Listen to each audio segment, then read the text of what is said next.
By the spring of 1919, the Spanish flu has circled the earth. An incredible 500 million people, 1/3 of the world's population, have been infected. But on April 3rd, the American president falls sick. There has long been speculation that President Wilson may have caught the disease. He had a 103-degree temperature. He was vomiting, had diarrhea. These are not necessarily typical of seasonal influenza today, but they were extremely typical of influenza in 1918.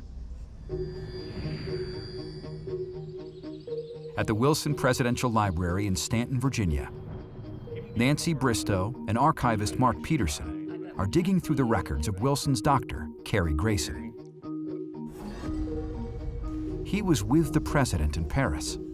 His papers were donated in 2008. Fever of 103, cough you can't quell, and body aches that are really painful. Those three are such classic symptoms of, in particular, this pandemic influenza. The next morning, Grayson agonizes about what to tell the newspapers.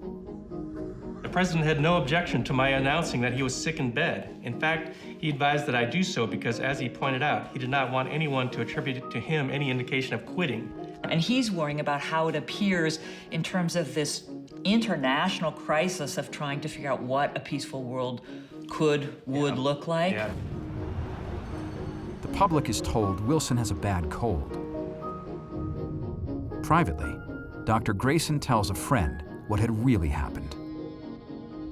The president was suddenly taken violently sick with the influenza at a time when the whole of civilization seemed to be in the balance.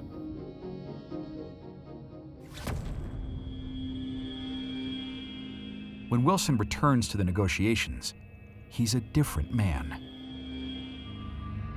Wilson's confusion suggests he has been stricken with the Spanish flu. In 1918, one of the most common complications was psychological impacts. In fact, there was a scientific assessment that said second only to, pneumonia was mental disturbances. There's no doubt that Wilson was thrown off, and mentally he's just stopped making sense. In October 1919, the president suffers a massive stroke, which leaves him paralyzed on his left side. Historians have long blamed Wilson's blood pressure. John Barry also suspects the hidden hand of the Spanish flu. One of the best-known complications of influenza are cardiovascular problems. It's very reasonable to say that the pretty severe influenza attack that Wilson suffered during the Versailles Peace Conference was a contributing factor to the stroke that he suffered months later. Though kept a tightly guarded secret, Wilson is essentially incapacitated during his final year in office.